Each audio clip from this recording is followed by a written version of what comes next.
ॐ अज्ञानतिमिरान्धस्य ज्ञानाञ्जनशलाखया चक्षुरुन्मिलितं येन तस्मै श्रीगुरुवे नमः।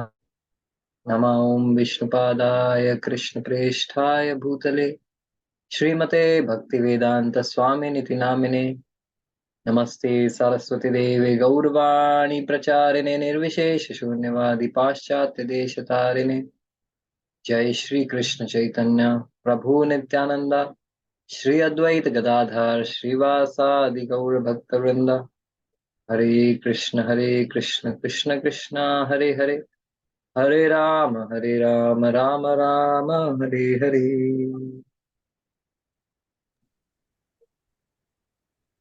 Thank So, you. Surya Prabhu, you can Yes, Prabhu. discussion. So it's been 2 months, I guess, since we are resuming, since we last had our podcast. And so after a busy Karthik, I guess everybody is joining in. So just to recap what we discussed last time previously. So Prabhuji beautifully explained the different aspects of God realization, the personal and the impersonal. And he bifurcated that into the Brahman, Paramatma, and the Bhagwan realization. And he beautifully synced how the impersonal aspect of the Lord holds its own important space, and whereas the personal space, personal form, is the highest. And here he gave us the connection between the both and presented it to us beautifully. So continuing from where we left and the chapter 12th of the Gita. So Prabhu, if I may, can I start with my questions? Yes, So surely. Prabhu, I'll just add myself. Can you add me to the spotlight? yes. Yeah. Okay. Yes. Yes, Prabhu.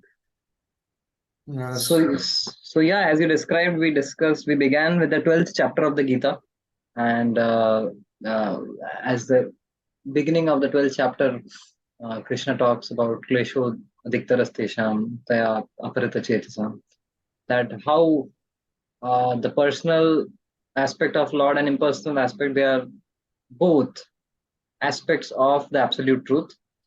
However, to attain perfection, to attain liberation by pursuing the impersonal feature of the Lord, it's very difficult and full of uh, arduous journey. Whereas susukam kartum avyam, bhakti yoga, which pursues the personal aspect of Lord, is very joyfully performed. And also it is not only joyfully performed, it is easier. And while we may assume that okay, it is joyfully performed and it is easier, so the perfection that you get might not be as tall as the impersonal upasana. But Krishna says no, you get the highest perfection, which is not even available to the impersonal followers. So yes, so that's where we stopped, and there's a lot coming in the 12th chapter, and I'm eager to see how uh, the questions lead us into this 12th chapter deeper. Prabhu, my first question would be, there are so many religious traditions around us, so many different paths people follow. And many religious traditions classify people into two categories, that is the believers and the non-believers. And they consider the believers simply by their belief, they are set for reclamation and they'll get their destination, ultimate destination. And whereas the non-believers are considered heathens or kafirs and they are doomed to eternal hell. So there's eternal damnation there. So what's the opinion of Gita here? And does Gita also have similar classification? Okay, you began with a loaded question. So So yeah, if you look at the Abrahamic religions, Islam, Christianity, they have this concept of Judgment Day, or and on that Judgment Day, your destiny is decided. And if you are a believer, you are redeemed, and if you are a non-believer, you are condemned eternally to hell. So that's what is believed in these Abrahamic traditions. Now coming to the Bhagavad Gita, let's see what is the perspective of the Gita. So let me open the verse here. So this is, we are discussing the section from verse 8 to 12. So this verse 8 to 12, Krishna is giving a progression. Krishna is not giving a binary, yes or no. So you are a believer or non-believer. Krishna says there is a gradations of one's spiritual evolution. And whatever level you are, Krishna is offering a method, a means, a path for you to uplift and elevate yourself. Right? There are basically, it's not black and white. Krishna is giving a gray scale. And wherever you stand on that gray scale, Krishna is offering you a means by which you can uplift and elevate yourself to the next level. Yeah, it's not black and white, that if you are black, you are condemned. If you are white, you are redeemed. So let us look into that. It's a beautiful section, 8th to 12th verse in the Bhagavad Gita. So Krishna says there, Mai eva manadatsva mai buddhim niveshaya niveshyasi mai eva atha urdhvam na samshaya. So Krishna is saying the highest form of spiritual realization, highest form of spiritual expression is when one is constantly remembering Krishna or God, right? And so when you say Mai eva man adatso, man, matlab your mind is remembering Krishna, right? Mai buddhim niveshaya. If your mind, so that's the highest level, smaranatmika bhakti. Then the next is the Mai buddhim niveshaya, where with intelligence you contemplate on Krishna. One is you are getting spontaneous remembrance of Krishna. The next level is you are consciously cultivating thoughts about Krishna, contemplating on Krishna, right? So if you are not able to have spontaneous remembrance, work on cultivation of contemplation through buddhi. Mai buddhi niveshaya. So Krishna says there's nothing higher than this. These two are on the top rung. Okay, if you don't fit there, is Krishna saying that you are condemned to hell forever? If you can't remember me, if you can't contemplate on me, doomed. No. So what does Krishna say in the next verse, 9th verse? Atha chittam samadhatum na shaknosi maisiram abhyasa yogena tato mam ichhaptum dhananjaya. Don't worry. Don't fear. Because if you are not able to have spontaneous remembrance, if you are not having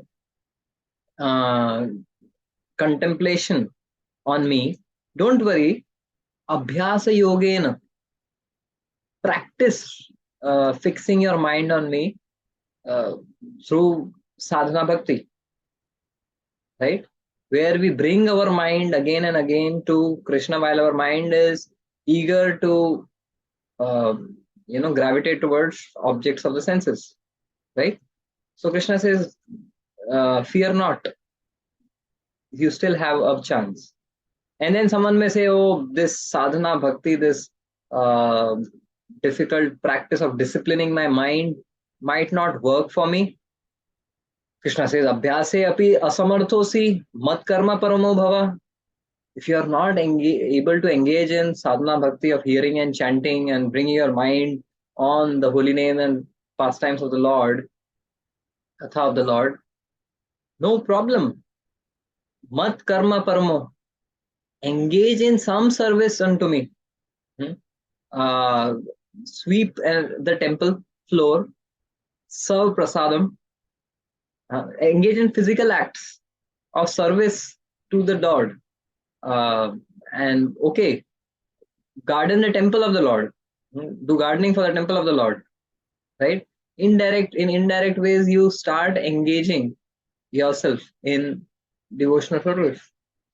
And then someone says, no, I don't have faith in all of this God, temple, and all of these.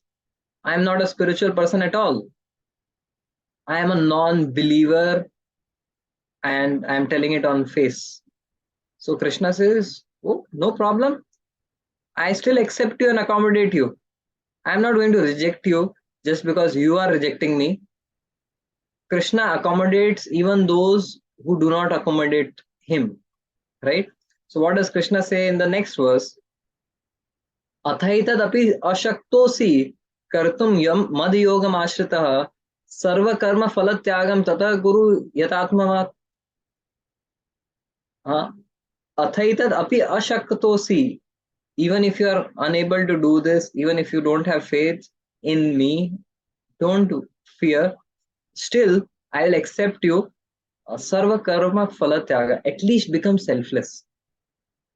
At least act for the welfare of others.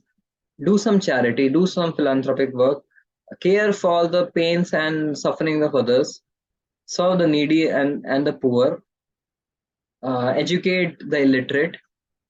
In some way, do something beyond your personal selfish motivations. And I am there for you.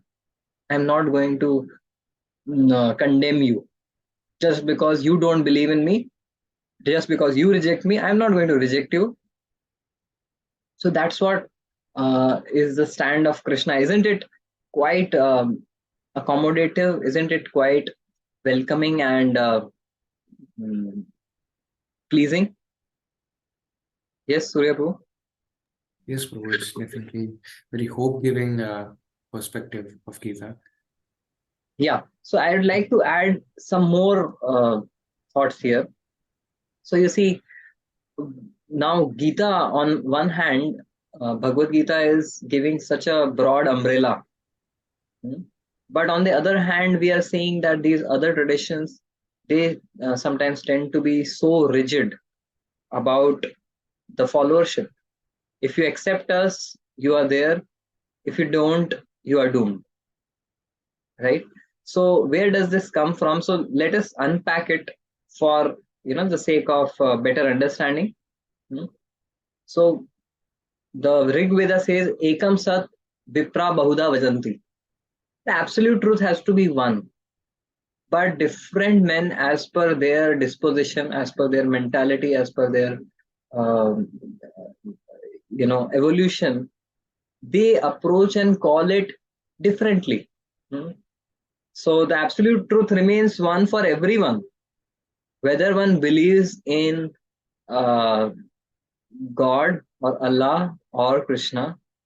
That absolute truth doesn't change just based on my or your belief, right? But we may call and approach that in different ways as per our tastes. So this is one important thing to understand.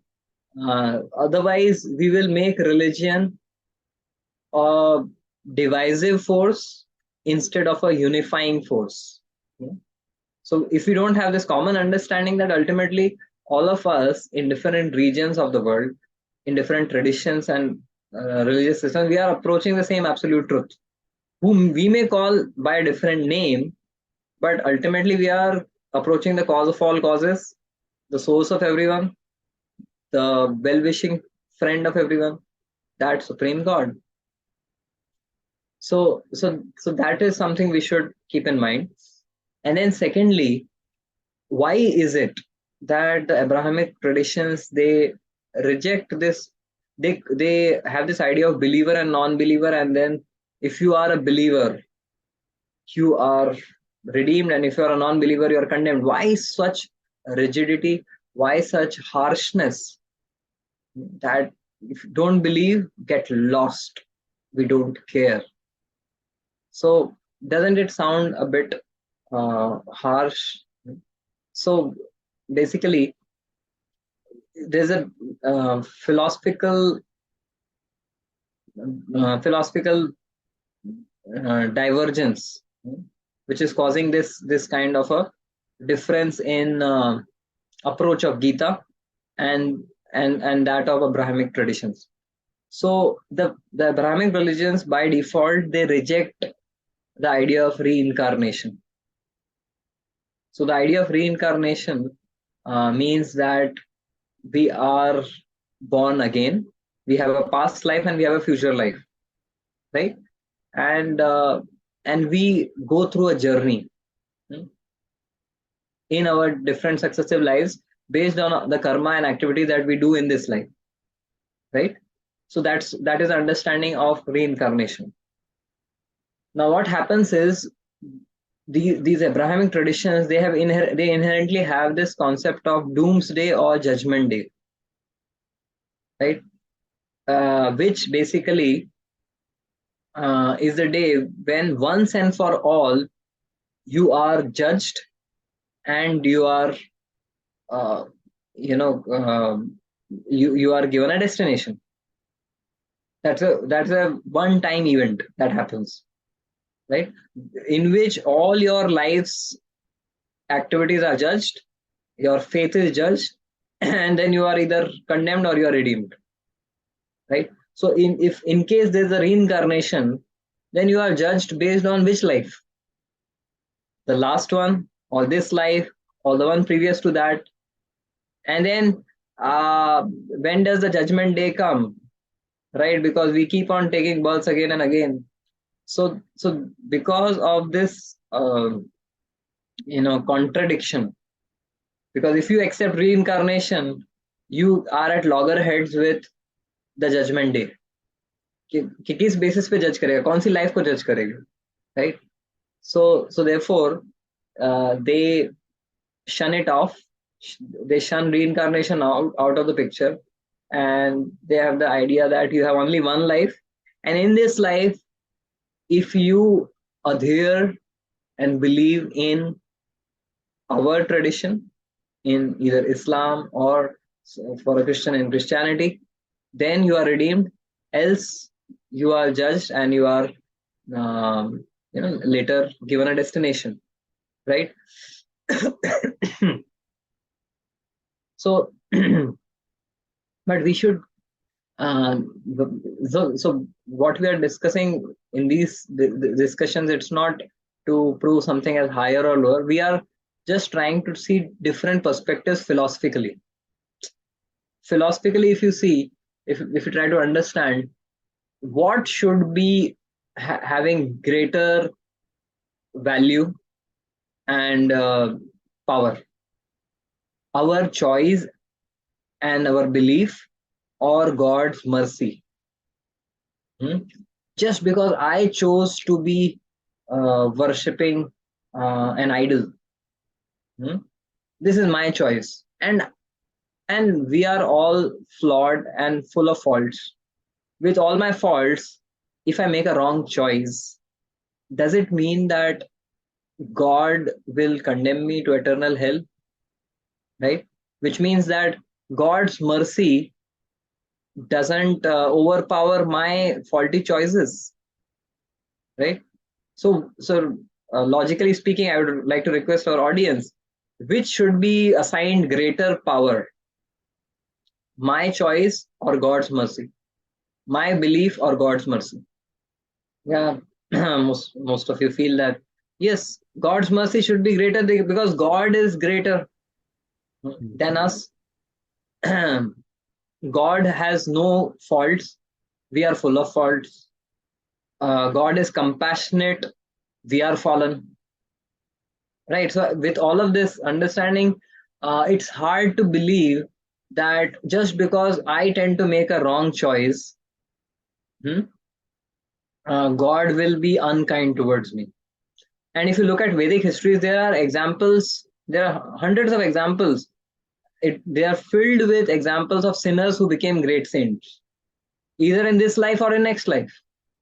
Talk about Valmiki Maharshi, who was Ratnakar, who went to attack Narad Muni.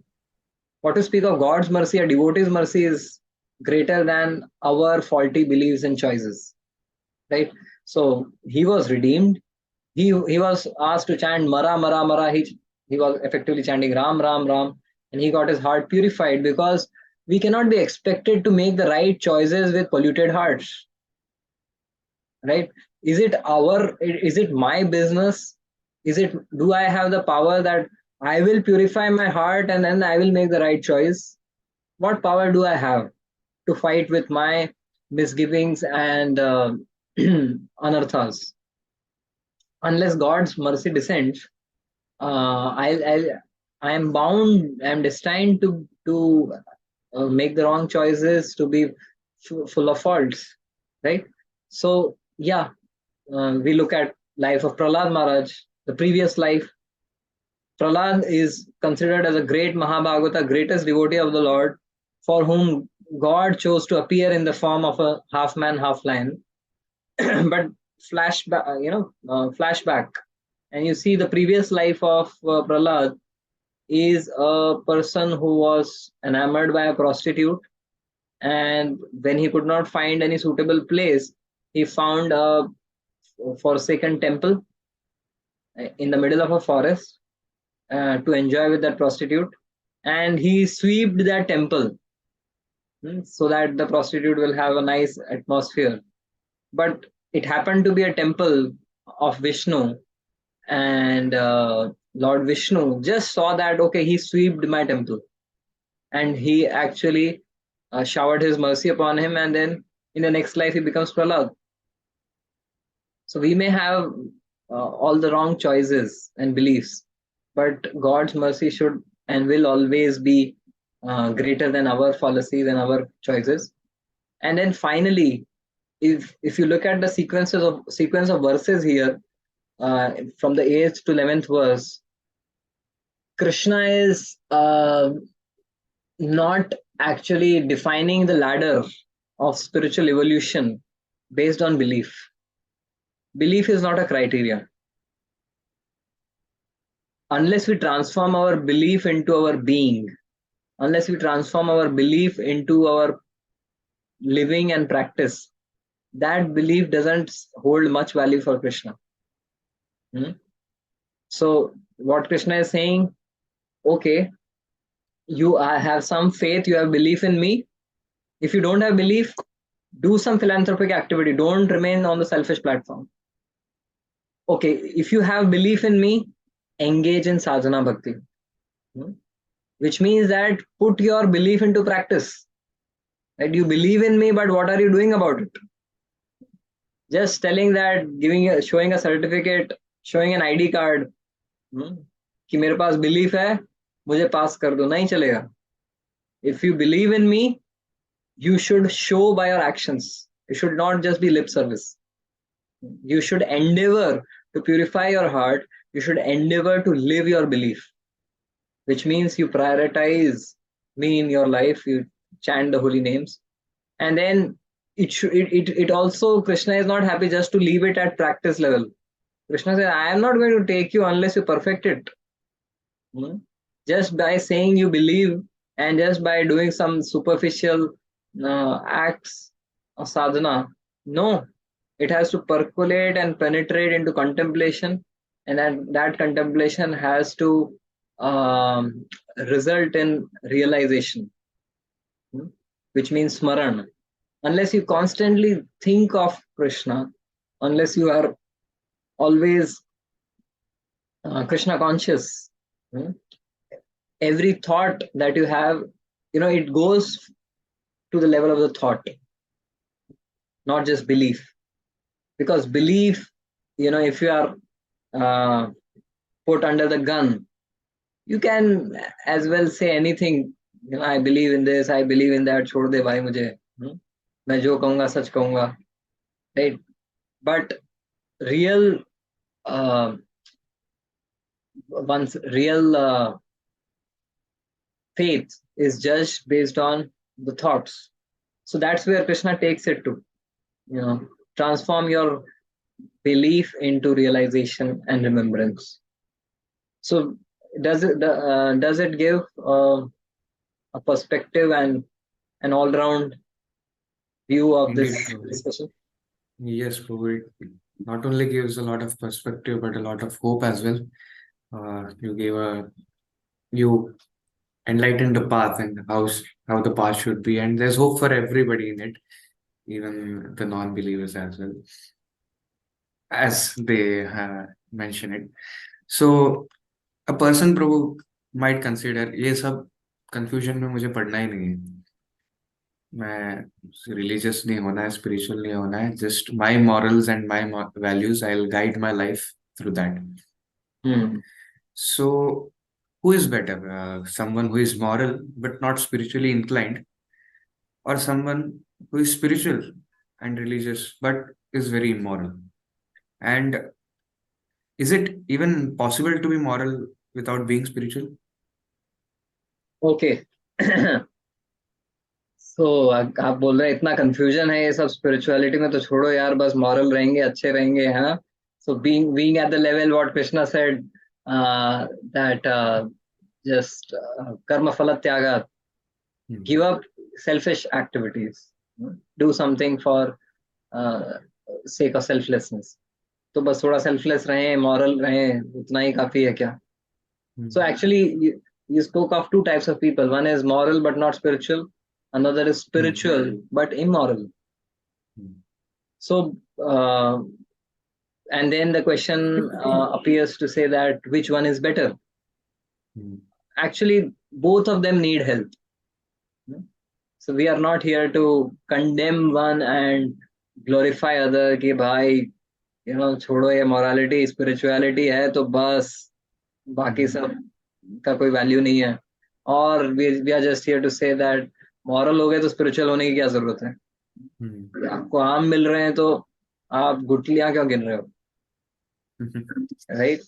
So but we should look at it as both of them need help. Someone who is spiritual but immoral, he or she will actually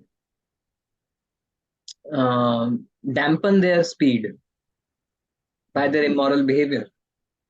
They are on the right path, but their velocity on that path will be highly diminished because of the immoral behavior. Right? They are in the right direction, but their accelerator is not working. They are very slowly approaching that. Whereas someone who is morally highly placed, but having no inclination towards spirituality and is an agnostic, they also need help. Because now in fair weather times, you can maintain your morality. But when testing times comes, when reversals come in life, then you might not be able to sustain your morality. And that happens quite often. That when you have all the money and resources with you, then you won't go around duping and cheating others. But when you are in debt, when you are in scarcity, then you might, the thoughts of cheating others, the thoughts of somehow by hook or crook, by corruption, getting money might very much cross our minds, right? And what is the probability that in such a testing situation we don't fall prey to these vices? है कि नहीं? आप moral तो हो ऐसे fair weather में, लेकिन जब stormy weather आया तब आपकी morality को पकड़ने के लिए, hold करने के लिए आपके पास कुछ support है क्या? Right? It will be blown away. So therefore spirituality, the roots of spirituality are very essential to uphold the tree of morality. Right?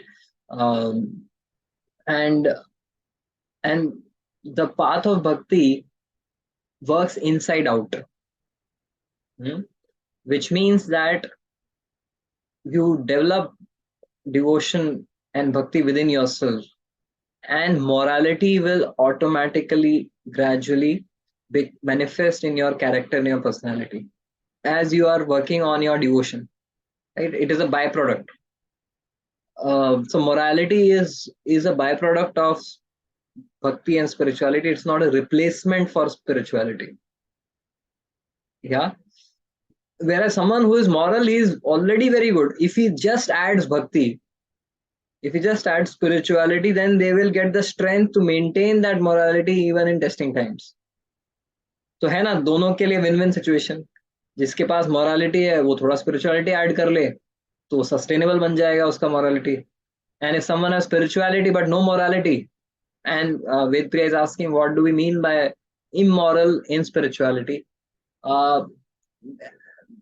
Basically, in social conduct, being dishonest, maybe untruthful, dishonest, maybe harsh, right, with others, not following the etiquette. So those are the things. Basically, the conduct in this world is what we mean by morality. So yeah, both will benefit if they add the other aspect. And when we talk of bhakti as the inside out work, so if you have morality but no spirituality, what happens is the grass is green, but the grass is disconnected from the roots.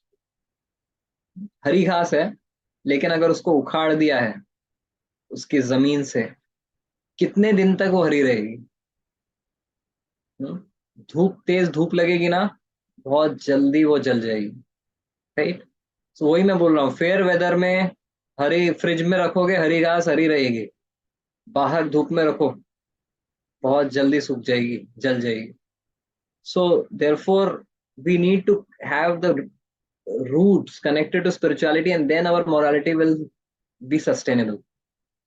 And there is a problem with plain morality. There are certain problems with plain morality.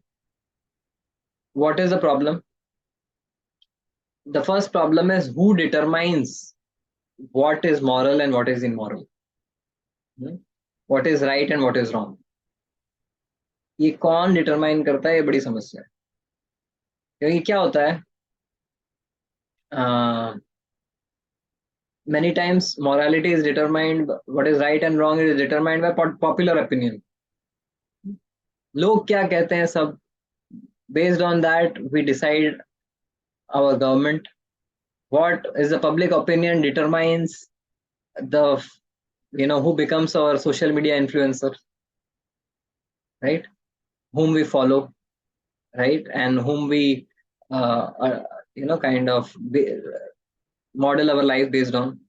So बहुत सारी चीजें popular opinion पे आधारित होती है. मेरे को someone who is least bothered about cricket just because the entire nation is into it, even women housewives, they might never have seen cricket matches, but then a World Cup, India final, Australia final, everyone is glued.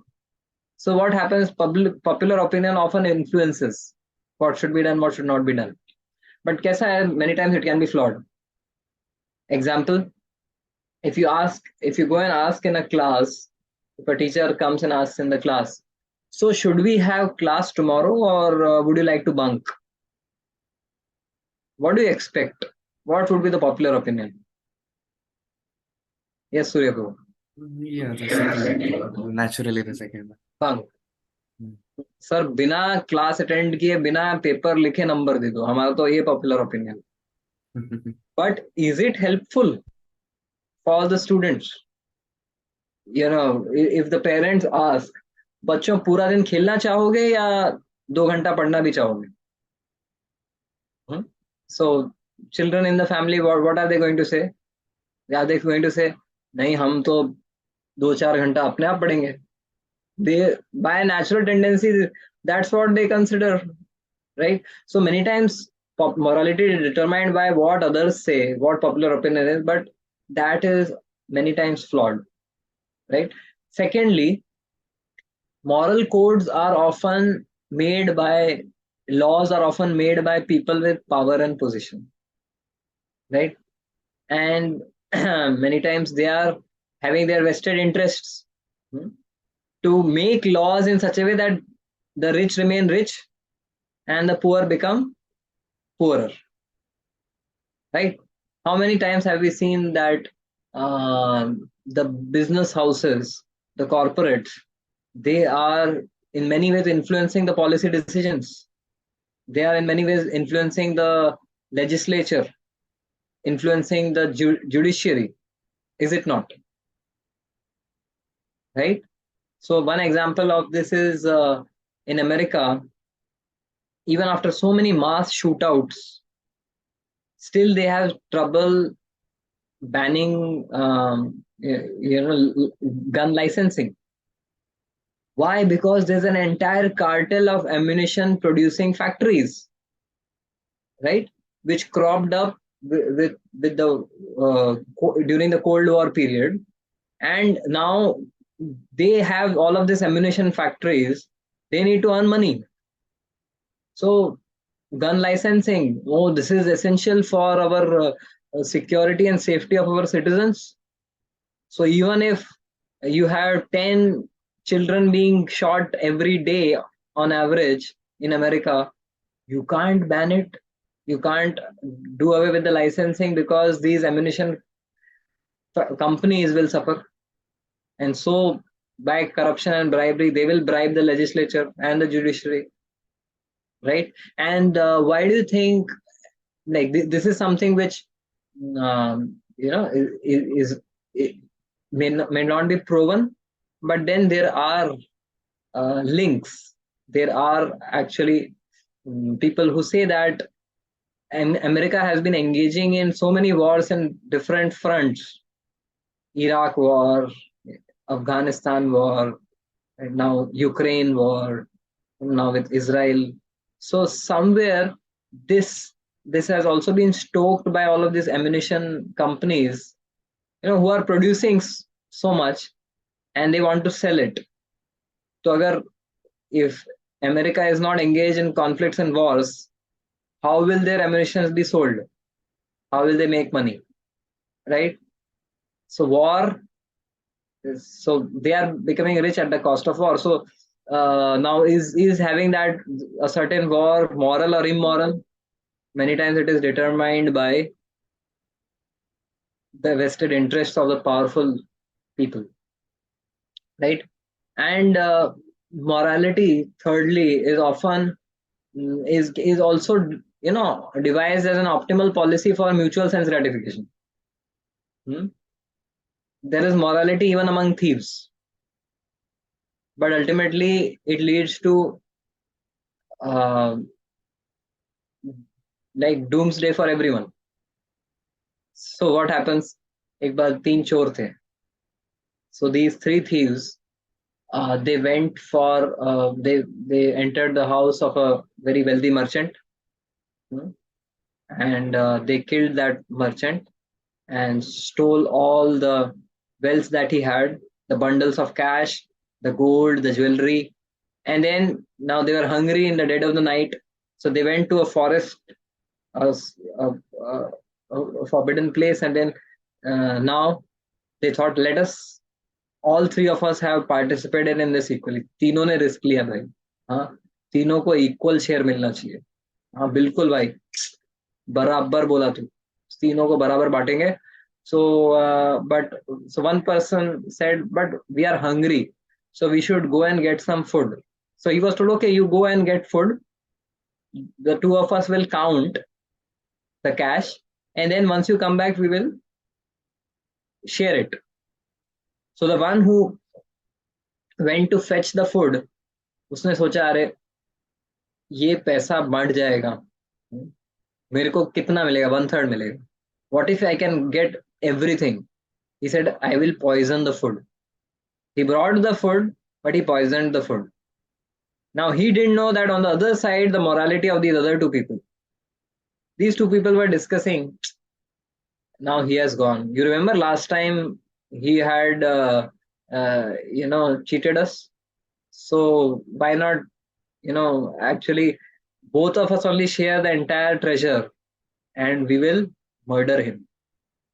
So this person gets the food and these two other robbers, if they murder him, and then they eat the food rejoicing, and then all three of them die. So, so yes, morality is there even among thieves. Because many times morality is at times for facilitating mutual sense gratification. और जिस दिन मेरे sense gratification पे आपका interference हुआ, मुझसे बुरा कोई नहीं होगा, right? So therefore, that's very therefore who decides what is moral immoral is a big question. You need someone who is the most intelligent and who is the most well-wishing, who decides the moral codes. और ऐसा दुनिया में कोई है नहीं. कोई intelligent है तो बेनिवलेंट नहीं है, शुभ चिंतक नहीं है. कोई शुभ चिंतक है तो बेचारा बहुत कमजोर आदमी है. कोई शुभ चिंतक है और पावरफुल आदमी है तो इतना इंटेलिजेंट नहीं है. So you need all these three qualities: someone who is most intelligent, someone who is most powerful, and someone who is most benevolent. And that by definition is only one person, that is God. Therefore, however hard we try to remove spirituality out of morality, we cannot. Because by definition, morality has to be established by a person who is most powerful, most intelligent, and most benevolent. If the person who is establishing morality is not intelligent enough, someone who is more intelligent will find a loophole and exploit. तो क्या होता है कि आप line में खड़े हो, Q में खड़े हो. क्यू क्यों बनाई जाती है? ताकि chaos ना हो and everyone gets equal opportunity to the resources. But what happens, someone who is more powerful, गुंडा आएगा सीधा आके घुसेगा, उसको कौन बोल सकता है? No one will be able to tell him, right? And then someone who is smart enough, he or she will come and then find a loophole and ये लाइन से घुस के उस लाइन में जाके आगे चले जाएगा. So the thing is that you need someone who is very powerful and most intelligent to decide morality and implement morality, and that's only God. So therefore you can't remove God out of the picture. So, and that's what Krishna, if you look at these verses from the 12th to the 20th verse in this 12th chapter, Krishna is talking about the qualities of my devotee. Someone who has got spirituality, what are the qualities he is having? Krishna is saying, Mai arpita manobuddhi. He has invested in his mind and intelligence in me, but santushtam satatam. He is self-satisfied. Sama dukkha. He is equal in pleasure and pain. Adveshta sarva bhutanam. He or she is not inimical to anyone. He or she is friendly for everyone. Karuna. He or she has compassion for the sufferings of others. Nirahankara, doesn't have ego. So Krishna is saying तुम ऐसा spirituality का नाटक नहीं कर सकते, devotee होने का नाटक नहीं कर सकते. Yes, I love my devotees, but my devotees also need to prove that they are devotees. So spirituality without morality is, hollow, and morality without spirituality is just a show, right? So that's where we leave the discussion, and we are getting some very interesting questions. Anupriya is asking, is it good to fake it till you make it? So yeah, Krishna is saying, as we discussed in the verse number 8th to 11th, that Maye manadatsu mai buddhim niveshe, that if you are unable to engage in constant remembrance, then abhyasa yogena tatomam, engage in sadhana. And what is sadhana all about? Fake it till you make it. Try to practice it. Try to practice these qualities. Even if you are feeling envious of someone, keep telling yourself, No. I am supposed to be nirmamo nir ahankara. I am supposed to be adveshta sarva bhutanam. I am feeling envious, but I am supposed to feel non-envious. I am supposed to be friendly to everyone. I am supposed to be compassionate towards others. So yes, that sadhana, that practice, which will ultimately lead us to perfection. So thank you, Anupriya, and hope this clarifies. Prabhu, is there time for one more question? No? Yes, let's take in one more question. Prabhu, Krishna gives a lot of advice in Gita. And as we know, Gita is a book of advices from Krishna to Arjuna. And recently, within the Gen Z, and everybody is looking for relationship advices. Oh, So does Krishna give any relationship advice in Gita? And to live in this world, and because everybody deals with a lot of pain, hurt, insult, and many feelings which are very difficult to deal with. So does Krishna have any advice to deal with them? okay. I think this question might resound with many people, as you said, in today's millennial and Gen Z generations. So basically, yes, in this 12th chapter, the verse 12th to 20th verse, Krishna is offering a lot of relationship advice. Krishna is effectively saying that if you want to have happy relationships, if you want to have lasting relationships, then these are some of the qualities, these are some of the principles that you should lead your life with. Some of these I'll just list it out, and I'll also share the Sanskrit, phrases along with them. So, one principle for lasting, meaningful relationships is to listen without defending. To listen to others and listen to the complaints of others, listen to the criticism of others without defending. How many times, if someone has a heartfelt complaint to us, ki, you didn't do this for me when I was sick, you didn't, even call me up, and then we are, even before they have finished the sentence, we are ready with 100 lame excuses, right? So how many times do we listen without defending? Because when you are listening, you are allowing that person to vent their feelings. They are not looking for solutions, they are not looking for apologies, they just want to share their feelings. This is how I felt.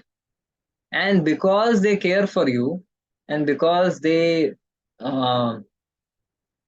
mean something to them, they are actually opening up with you and sharing it to you. And if you are blocking that, saying that mat bolo main is karan se nahi kar paya, what you are doing is effectively you are blocking their flow of emotions. And without a healthy flow of emotion, there cannot be any relationship. So what Krishna is saying is tulya ninda stutir moni santushto yena kenachit. Tulya ninda stuti. When you are being criticized or when you are being glorified, not either becoming too agitated or excited by it. Okay, today criticism is coming my way. Let me just soak this in and understand from what space of hurt this is coming in, trying to empathize with the other person. And if someone is glorifying you, then okay, I'm just reflecting what good I have received from others. Tulya ninda stuti moni. Santushto yena kenachit. That you are satisfied within yourself. You are not looking for validation from others. You don't want to prove yourself to others. Because many times we keep on giving justifications is because we want to prove ourselves to others. And that is because we are not sorted within. So, number one, listen without defending. Next one is speak without offending. What does that mean? That Krishna, of course, he will later on say in the 18th chapter that what should be the speech be like. So the speech should be Satyam Priyam Hitam Chayat. It should be truthful, it should be pleasing, it should be beneficial.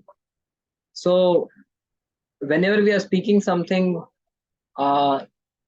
we should judge whether it is going to hurt others, whether it is essential to speak this, whether it is truthful, right? So therefore Krishna is saying Yasma na udvijate loko lokan na udvijate chayah. So when our words don't agitate others, that's a great achievement. So while the questions are coming in, we'll come to these questions at the end after this discussion on this question. So speaking without offending, because words are very powerful. Words have great power. They can either unite hearts or they can shred hearts to pieces. Words have that power. So words can build bridges or words can build walls. So we need to choose what do we want to do with our words. So speak without offending. Next is observe without judging. Right? Everyone is coming from a different space, a different experience in life, a different situation in life. And it is easy for us to judge based on our situation and our condition. Right? You look at a beggar on the street and it's very easy for us to judge. अरे क्या कामचोर लोग हैं, कुछ काम करते नहीं हैं और ये सड़क पे भीख मांग रहे हैं. But we all have the privilege, most of us have the privilege of being born in a family where all our needs of education, games, everything was met, right? And then someone who from their childhood, they are from a very different background. Yeah, so it's easy to judge and label someone as something, but we can just learn so much more from life if we don't judge. And therefore Krishna is saying sama shatrocha mitrecha, that you just observe, don't label as this is friend and this is enemy. So that is observe without judging. Then okay, I have observed, but should I just remain an observer and not interact with the world? क्या मतलब camera के जैसे observe ही करता रहूं? No, we need to interact also, but Krishna is saying interact without entangling yourself. Surya Prabhu बहुत सोच रहे हैं. So interact, yes, but harsha marsha bhaya udvega muktair, don't let your emotions get intertwined with the successes and failures of this world, with the happiness and distress of this world. They are just seasons which are coming. You can't hold on to the winter season just because you like it, and you can't hold on to the summer season without it just because you like it. So there are different situations and people who are going to come into your life. Just interact with them without entangling, without having any expectations, undue expectations on them. Right? Interact without entangling or interact without expecting. Otherwise, it becomes a business. Right? I am interacting with you. I am giving this, I want that. Then you will get entangled if you have undue expectations. So, yeah. And then the fifth one is live without pretending. Overall, live your life without pretension. Because if you are cheating others, you are cheating yourself too. You are playing the drama so much that your life becomes a drama. Right? You don't know when you are doing playing a role so much that you start believing it. Yeah. So Krishna is saying, nirmamo nir ahankar. Keep the ego out of picture. Keep the ego's need to prove oneself to others out of picture. And then finally, love without expecting, which is where Krishna is saying, anapeksha shuchir daksha udasino gatavitha. Anapeksha. Don't hold on to many expectations from others. If you want to expect, there's only one person from whom you can expect. That is Krishna. Shraddhadana. Bhaktaste ativa me priya. Such a devotee is very dear to me. Shraddhadana. Who knows यार कि किससे expect करना? श्रद्धा किसमें रखनी है? Who can do it? Krishna can do it. So this is what Krishna's relationship with advice is. So what is it? Listen without. So you can all unmute and say, listen without, Defending. speak without, Offending. yeah, observe without, Judgment. yeah, and interact without Entanglement. entanglement. Live without,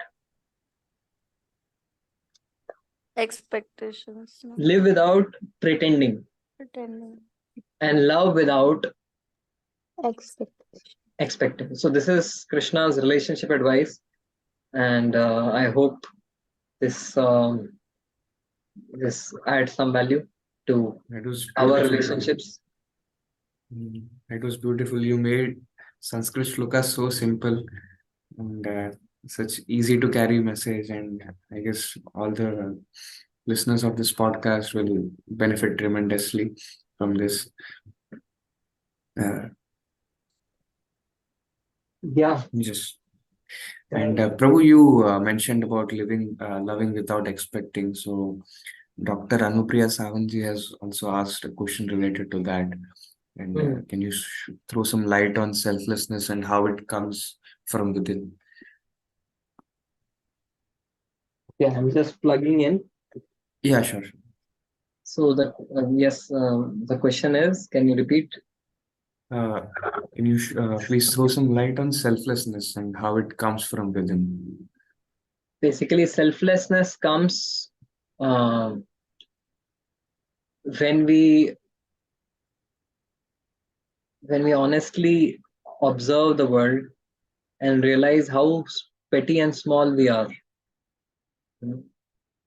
We consider, we make ourselves the universe, right? And we are the universe, and actually we are the center, and we want the world to rotate around us. But the reality is that we are just a speck somewhere, which has no value, no significance in comparison to the vast cosmos around us. So then when you realize that you are so small, you are not supposed to be the center of the universe. Everyone is not supposed to serve you and fulfill your whims and fancies. That's when you change your direction of your focus and attention from yourself to others. You change the direction of your focus and attention from your needs to the needs of others. Right? You want to live a life for a purpose greater than your own petty self, right? So having realized how petty and tiny I am, what is the use of a life which is lived just for this petty tiny gratification?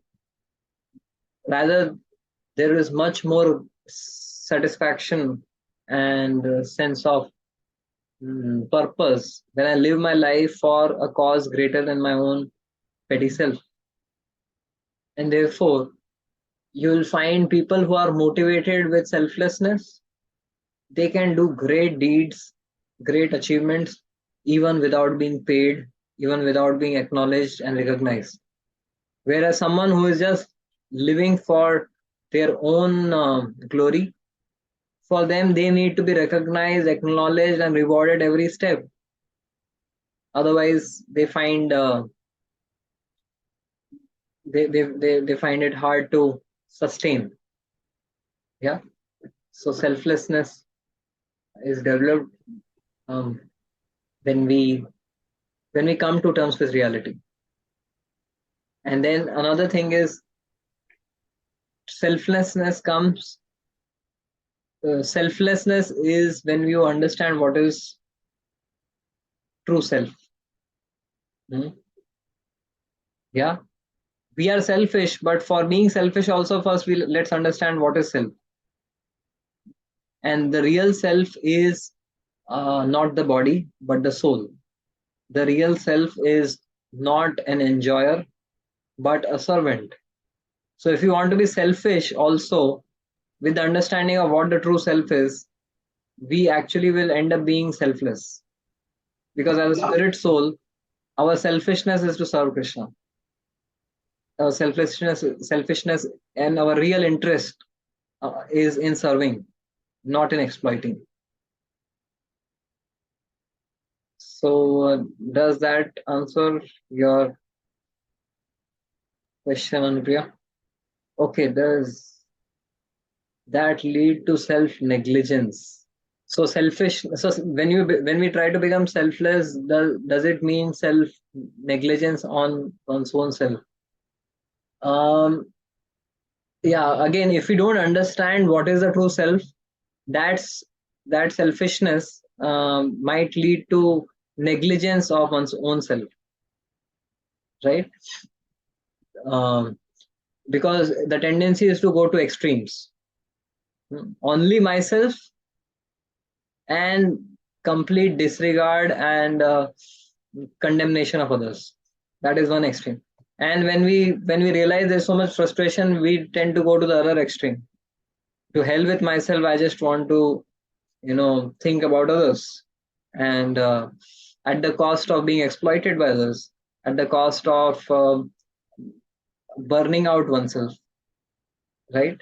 So therefore, when we have the proper understanding of what the true self is, which is basically an eternal part and parcel servant of Krishna, then we understand that to serve others, first of all, I need to serve Krishna, because Krishna is the root of the tree, and by serving the roots of the tree, all the limbs, all the leaves, branches will get nourished. So you first decide to serve Krishna. Your first priority in life becomes to serve Krishna. And then you also understand that for me to serve Krishna, I need to be healthy. I need to be properly situated, right? So it goes reverse engineering. You want to serve others, but you cannot serve others on your own strength. Who are we? We are so insignificant. To think that I can help others is also ego. That is also in denial of our true identity as insignificant, infinitesimal souls. So the intention to help and serve others is great. That is our birthright. But then we should also have the knowledge that I am no one to serve others. I can just be a medium in the hand of Krishna. So if I connect to Krishna, if I serve Krishna, then automatically I will be able to serve everyone. But in order to serve Krishna, I should be in a healthy body and a healthy mind. So you do whatever is the needful to have a healthy body and a healthy mind. Situate yourself nicely. So yeah, so thank you, Anupriya, for adding that top-up question which made us think deeper. Yes, Vedpriya, you please ask the question, and meanwhile we are also looking at any other pending questions. Yeah, Prabhuji. So it's about karma. So Hmm. we know that we see a lot of starvation and hunger in the world, and we know that it's because of their previous karma. They are in this situation in this lifetime. But about the great facilities we have today, like we're able to eat properly, we have shelter. Is it like defaultly provided by God, or did we earn it in our previous lives that we are living this way? Is it also karma? Okay, so um, So effectively, what you are trying to understand is that if someone mm, is not having the resources and is having kind of certain limitations in their life, in terms of resources, wealth, facilities, health, etc., then it seems that it is their karma which they are now reaping. So if someone has these resources, is it also karma? So yes, overall, the law of karma is very complex and difficult to understand. Hmm. If we just see just the current snapshot of the entire film, karma basically takes us through a journey. Right now, in the present moment, we may be seeing ourselves as well-to-do, well-situated, with with resources, facilities, education, everything at our disposal, a loving family. But then it's not an eternal reality. Yeah, we get a series of experiences in life based on definitely our past activities, but also for those who are devotees, for those who consciously want to surrender to Krishna, Krishna arranges situations in life in such a way that we get lessons from the experiences in life, right?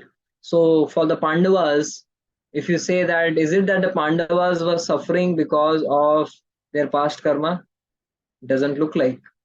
They were pious all through, but Krishna made them go through the suffering, number one, to glorify their devotion, and also to actually invigorate their devotion, right? If it was not for the Vastraharan, Draupadi would not have exclusively, helplessly called out to Krishna, "Hey Govinda, hey Gopal." Her um, dependence on other shelters, such as her husband, such as Bhishma, Drona, Kripacharya, etc., would have not been shaken if she was not put in such a helpless situation. So yeah, so we should look at karma as something for us to, um, kind of improve ourselves, but not as a tool to judge others. Oh, he or she is suffering because they deserve it. They did something wrong. So we should not use it as a tool to judge others, but it should be used as a tool for self-improvement, as a tool for acceptance and gratitude. That I don't deserve what I am getting, but Krishna is giving all of that, or I deserve much worse, but still Krishna is providing me so many facilities. Yeah. So this is how we should look at the principle of karma. Yeah, Prabhuji, but many times I heard in Prabhupada lectures that he says that Krishna even provides for an ant, an elephant, so why won't he provide for us? So, like, is that Krishna providing on his mercy, or did we earn that facilities that we are getting today? Yeah, Prabhupada also says that Krishna is providing for everyone, for an ant and an elephant, but it is man who is mismanaging the resources that God is providing. If God can provide for all aquatics, mammals, reptiles, birds, why is it that you will have millions of people dying out of starvation? It is man who willfully conducts mismanagement, misappropriation of resources, and by their karma, they create pain and suffering for others, right? And then they also have to suffer it in future.